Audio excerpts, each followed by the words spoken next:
Good morning.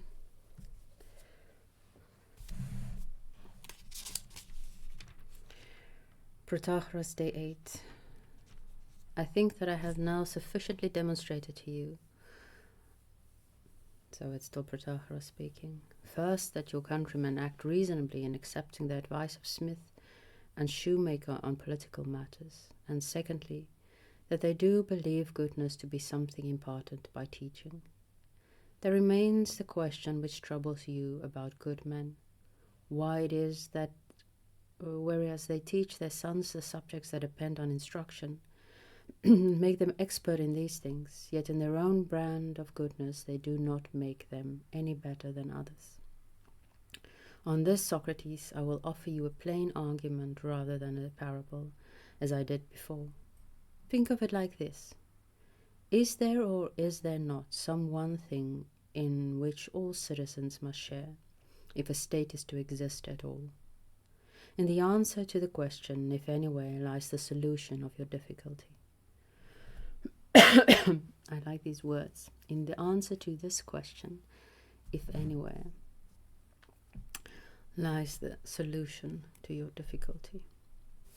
So these would be words, even though it really doesn't mean anything, like there's no dogma attached to it, it would be words that I would copy on some piece of paper and keep with me. Because I just find it beautiful.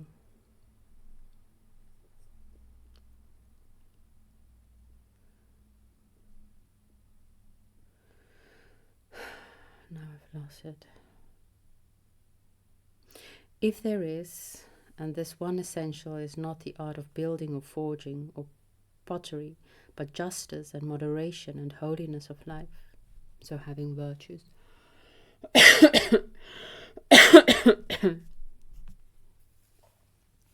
or to concentrate it into a single whole, manly virtue.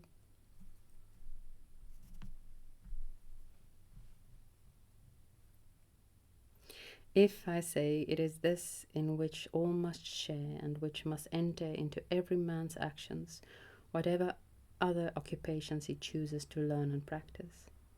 If the one who lacks it, man, woman, or child, must be instructed and corrected until by punishment he is reformed, and whoever does not respond to punishment and instruction must be expelled from the state or put to death as incurable.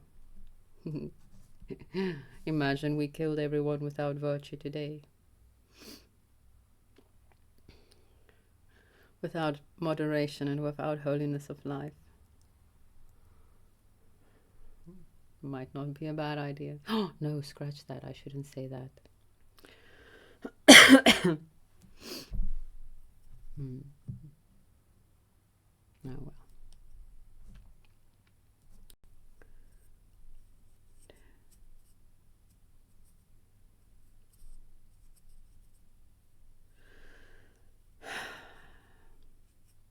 I don't think you can punish people into being virtuous or even wanting to have it. The thing is, if people don't want to be virtuous, it stops there. And you can't punish people into wanting to be virtuous. You can scare them into wanting to be virtuous. No, you can scare them into... No. Maybe you can actually scare them into wanting to be virtuous. Because we want what we think will be best for us. And if you think your survival either here or in the next life depends on it, you will want it.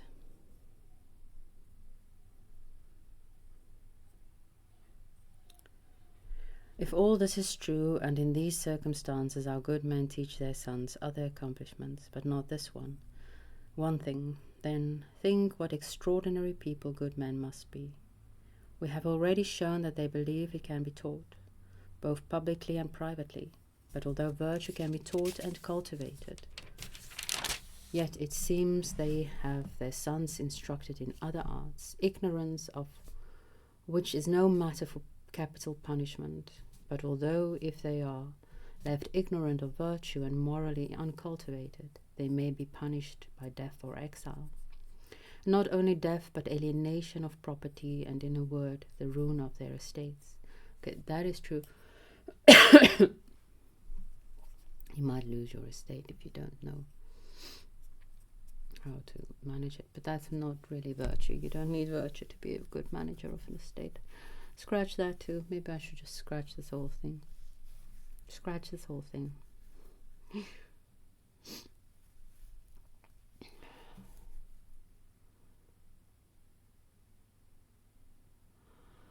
Are we to suppose that they neglect the side of their education? Don't they rather bestow every care and attention upon it? Of course they do, Socrates. They teach and admonish them from earliest childhood and throughout their lives. As soon as a child can understand what is said to him, nurse, mother, tutor, and the father himself vie with each other to make him as good as possible, instructing him through everything he does or says, pointing out this is right and that is wrong, this honorable and that disgraceful, this holy, that impious, this, don't do that. If he is obedient, well and good. If he is obedient, well and good. If not, they straighten him with threats and beatings, like a warped and twisted plank.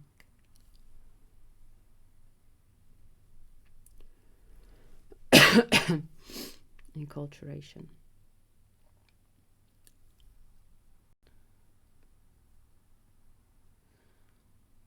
Life is not like it is in the movies, right? Though from day one everyone conspires to tell you that it is. Your parents, your priests. And then one day you wake up and realize your life should be different.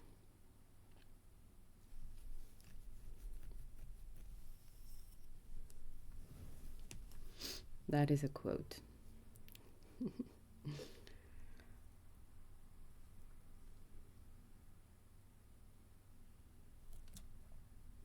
A kiss to anyone who knows from where the quote is. Later on, when they send their children to school, their instructors to the masters lay much more emphasis on good behavior than on letters or music. The teachers take good care of this, and when boys have learned their letters and are ready to understand the written word as formerly the spoken, they set the works of good poets before them on their desk to read and make them learn them by heart. Poems containing much admonition and many stories, eulogies, and panegyrics of the good men of old, so that the child may be inspired to imitate them and long to be like them. Oh, this is such a good practice. I have a friend who does this, and I've tried many times, but I'm bad. I should not be bad at it. I should be good at this. Memorizes poetry, but edifying poetry. It really works. She speaks beautifully, and it might very well be because she's internalized so many poets.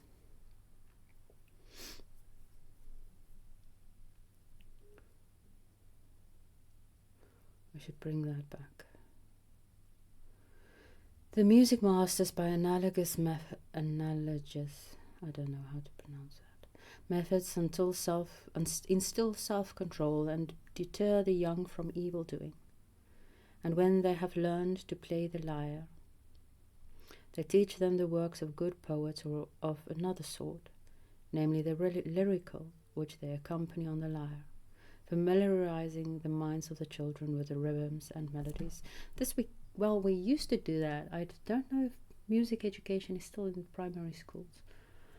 But of course they didn't explicitly choose upbuilding songs. Well, I still remember songs that I learned as a child, and it was pretty upbuilding.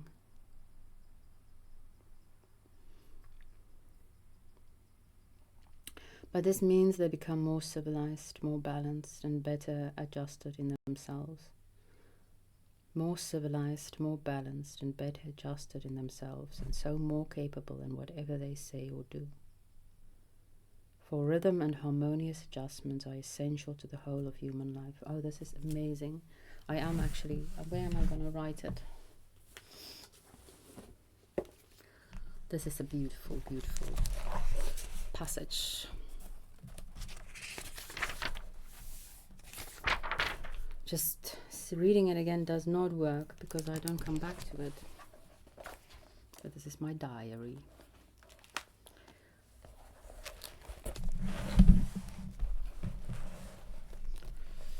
Where were I? By this learning, edifying music. By this means, they become more civilized.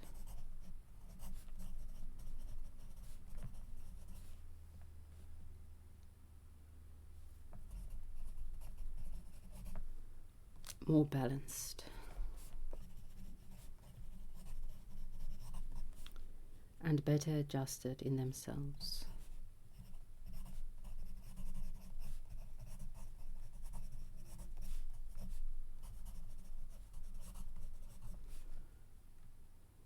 And so more capable in whatever they say or do.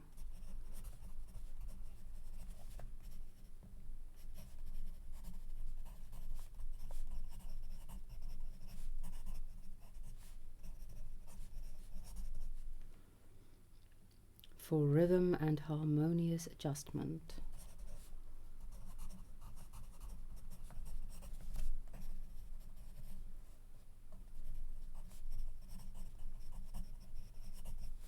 are essential to the whole of human life.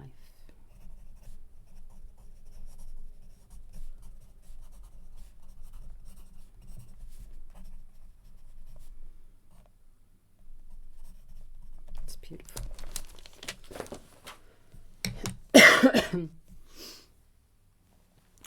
Over and above this, they are sent to a trainer, so that a good mind may have a good body to serve it, and no one be forced by physical weakness to play the coward in war and other ordeals.